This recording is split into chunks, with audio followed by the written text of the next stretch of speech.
Mesdames, Messieurs, chers téléspectateurs, bienvenue à cette émission Écho de la Oumma islamique. Eh bien, comment les pays de la Oumma ont-ils participé à l'édition du Magal 2010?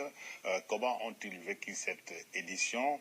Quel enseignement tirer de cette participation des pays arabes pour l'avenir de la Oumma islamique? Eh bien, pour parler de ces différentes questions, nous recevons aujourd'hui sur ce plateau Serigne Cheikhouna Mbacké, conseiller spécial du Khalife général des Mourides aux affaires extérieures et affaires culturelles, également président de la commission des relations extérieures et des affaires religieuses du Magal 2010. Cheikhouna, bienvenue dans cette émission. Bismillahirrahmanirrahim. Assalamu alaikum wa rahmatullahi ta'ala wa barakatuhu. Cette année, le corps diplomatique accrédité au Sénégal a bien répondu à notre invitation parce que cette année, le comité d'organisation que dirige Serigne Bassirou Abdou Khadre Mbacké a mis sur pied une commission spéciale chargée des relations extérieures. Donc vous êtes satisfait de la participation des pays arabes? Oui, parce que normalement, 87 délégations diplomatiques ont répondu à notre appel. Et parmi donc les chefs de délégation, 23 ambassadeurs. Donc, on peut noter l'ambassadeur du Liban, le doyen du corps diplomatique, et l'ambassadeur de l'Arabie Saoudite qui participe donc pour la première fois dans ce genre d'événements, et l'Allemagne, France, Algérie, Cap-Vert, Burkina Faso, Cameroun, Gambie, la Russie, etc. Donc on peut dire que le nombre, on a battu le record de participation pour cette édition. Absolument. Absolument. Voilà donc, Cheikhouna, on va revenir sur les temps forts de ce Magal et comment les pèlerins, les délégations extérieures ont-ils vécu cette édition. Suivons cet élément. Cette année, la 116e édition du Magal de Touba a été une réussite sur le plan de l'organisation. En tout cas, c'est le bilan qu'en tirent les différents responsables.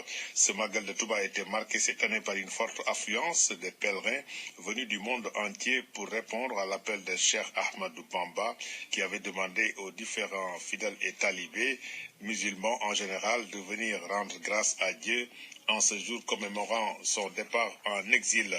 Ce Magal était marqué par la présence du corps diplomatique accrédité à Dakar.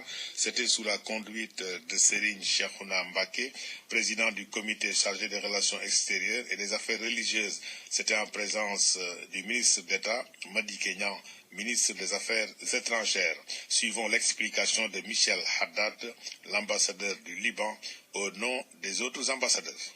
Dieu a voulu que vous serez à la tête de cette communauté pour guider cette communauté fidèle à ses croyances et fidèle à ce beau pays qu'est le Sénégal, avec qui on maintient des relations extrêmement bonnes pour le bonheur des différentes composantes de la société sénégalaise.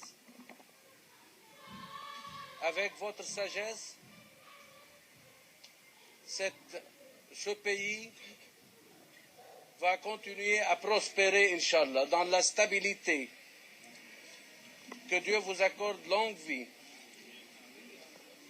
pour continuer à guider cette communauté si fidèle à vous et à ce pays.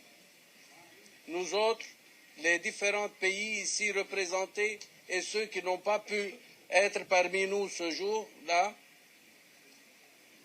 nous maintenons des relations avec le Sénégal sur les différents volets, que ce soit culturels, économiques et politiques.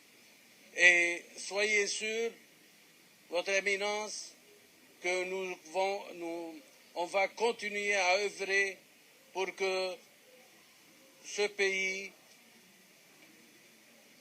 reste dans la stabilité et qu'il prospère. S'il m'est